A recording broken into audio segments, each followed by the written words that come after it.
My name's Joel Bylos. I'm the creative director on Dune Awakening. So Dune Awakening is a survival, open world, massively multiplayer game. It is a game where players are invited to explore the world of Dune. They involve themselves in politics, they involve themselves in intrigue, they involve themselves in combat, they have to survive on the most dangerous planet in the universe. And through this experience, they come to know the factions in the world and the universe.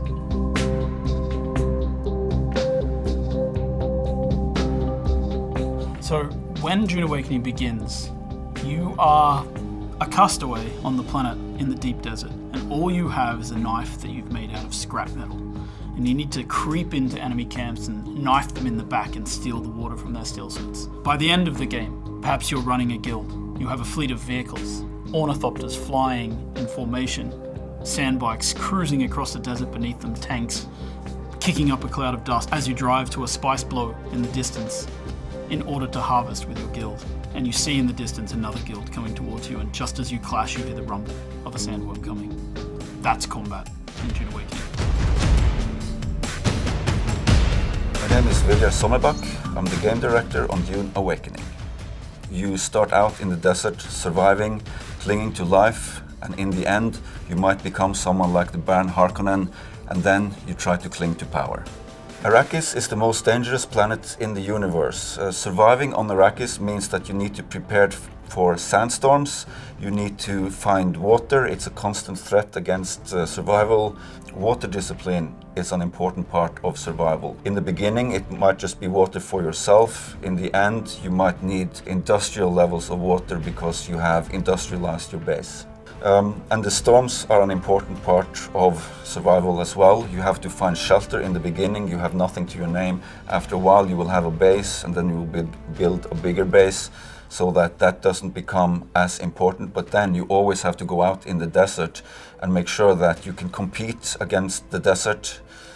In the end, you might even be riding the storms of the desert to actually gain access to unique resources. But you always need to return, and every time you go out, you have to be careful of the worm. Because if you get caught by the worm, there will be nothing left of you, and you will leave nothing behind. With Dune, we have a particular focus on a style of combat that we like to call combined arms, and it takes all of the elements that players would expect from the books and the movies, and it puts them together in this great chaotic kind of experience. So we have vehicle combat, we have abilities that you might see in the great schools in the Dune universe, we have melee combat, and we have range combat, and all of these things work together to create both player versus environment, PvE kind of combat, as well as massive PvP battles for players to participate in. And it's the combination of these things that really makes it feel like sandbox combat, where players have the ability to, pick their loadouts and see how they go into battle. We have a broad spectrum of combat capabilities. We have melee weapons like knives and swords. We have range weapons. Then we have ground vehicles and air vehicles. They all come with configurable capabilities like las guns, rockets, miniguns, things like that. You will be fighting on foot, you'll be driving vehicles, you'll be flying in ornithopter, and it all comes together there. The more coordinated you are, the better it is, the better prepared you are, the better it will be. If you're playing with someone for the first time or you didn't prepare properly, it will be chaotic, but if you prepare, if you coordinate, then you will perform with lethal efficiency. So, the world of Arrakis is full of political intrigue, and we have this fantastic concept from the stories called Canley. And Canley is basically the rules of engagement. It's this thing called the Great Convention that defines areas of the world where players are allowed to interact in different ways. So in Dune Awakening, players will have different areas of the world that are enabled for example, full player versus player combat, and areas that are safer and that are patrolled by Sardaukar troops and kept safe. And so players really have this sort of free opportunity within the sandbox to find the locations where they can fight with each other, or to stay in the locations where they're safer, right? And that's up to the player and how they want to approach the game. In Dune Awakening, we've got many different types of weapons from across the universe, drawing upon the books and the movies. We have las guns, Mauler pistols, we have scatter guns, pellet guns. In addition, we have all of the sort of melee weapons you'd expect to see, cryst knives and kinjals and short swords and rapiers. And in addition to that, of course, we also have abilities that players can learn through the great schools of the universe, such as Mentat abilities or Bene Gesserit skills. You can fight other players wearing Holtzman shields. There's a system involved where people will want to get close because the slow blade penetrates. And so you want to use melee to get through a shield in a duel like that. And of course, like if people don't have shields, because shields draw the sandworm, you want to make sure that you use ranged weapons. So there's a real interplay between systems, between the way that shields interact with both the world and the environment with sandworms, and also how they interact in close personal combat.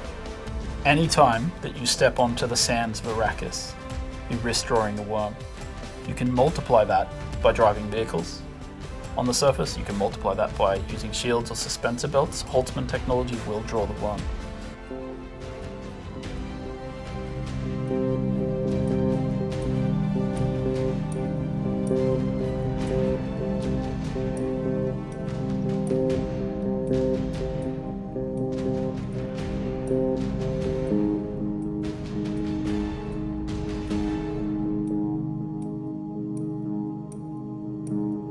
Dune Awakening is built upon a foundation of 5 pillars.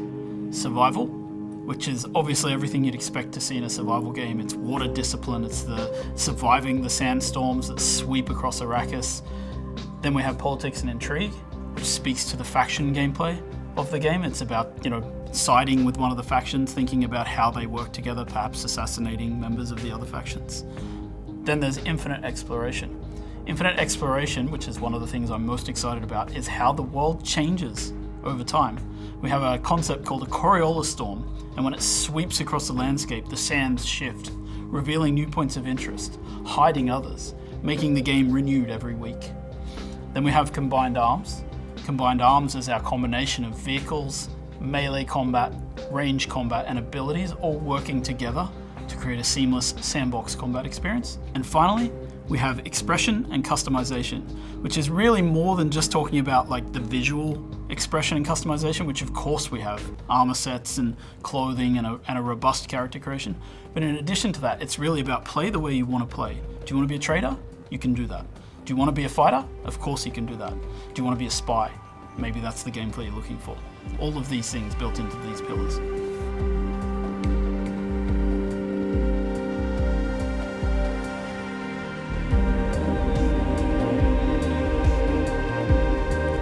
So Anarchy Online, when we started, Anarchy Online was a huge undertaking for Funcom at the time. We didn't always know what we were doing, but we were learning on the job to a large extent.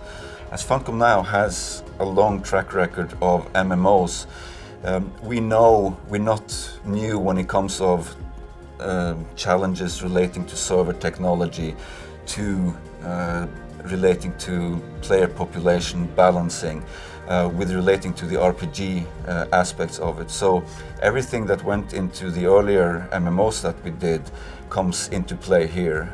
We are taking it a lot further though, because we're not a traditional MMO in the sense that there's combat in our game is much more second to second and intense than you would find in an MMO, for instance. It's much based on the second to second experience, how melee, how ranged, how gadgets and abilities, how ground vehicles, how air vehicles, how it comes together in the ultimate challenge that is getting spice. In Dune Awakening, PvP is about large-scale competition and small-scale competition. Players in guilds competing for spice resources in the world. And PvP can be done on many levels between players, right? It doesn't necessarily mean players killing players, it can also be players out intriguing other players, finding ways to give them false information, tricking them into going to the wrong area to look for a spice blow, or perhaps like misleading them into looking at in an enemy base for the wrong thing, right? In our game, spice is obviously a very important mechanic as it is in Frank Herbert's stories. As players consume spice, they unlock the ability to level up skills in the game. And those skills, as you train them, you choose which ones to train, you have active skill training. As you train those skills, the more spice you consume, the more you're allowed to train. If you don't have a lot of spice in your blood, you obviously can't train as much. However, this also comes at the cost of becoming woefully addicted to spice. So the journey of the player, we've divided that into 4 parts. We think of them as survive, protect, expand, control. The survive part means that you're up against the planet itself and you're clinging onto life. In the protect phase, you've gathered some stuff, you might have a base, but you also want to make sure that nobody else comes to take it away from you, so you try to build defenses and make sure that your base is in the clear. Then, in the expand phase, you lift your gaze and you look around and you see that others have stuff as well, and you might want to take their stuff. Then, in the control phase, you may find yourself being a part of a guild or even the leader of a guild. Then, the goal is to control the flow of spice on Arrakis. However, you're never safe. There's always someone lurking around the corner. Can you really trust your second in command? So, the goal of the control phase is that you are clinging to control. In Dune Awakening, we have a wide array of combat capabilities. Infantry consists of melee with knives, swords. You have ranged weaponry, gas-powered, las guns. You have gadgets, you have abilities. And building on that, we have ground vehicles, we have air vehicles with their own combat capabilities. And when all of this comes together, you'll find yourself in the desert, in a spice harvesting operation, and there might be another guild attacking you to get your spice. And whenever you get into combat in the desert of Arrakis, try to get it over with quickly, because not only are you fighting human combatants, but the planet Arrakis itself is the greatest protagonist there is. As you're fighting in the desert, there might be a sandstorm rolling in, and the sandworm will be attracted to the vibrations that you cause. So get it over with quickly, and then return to solid ground.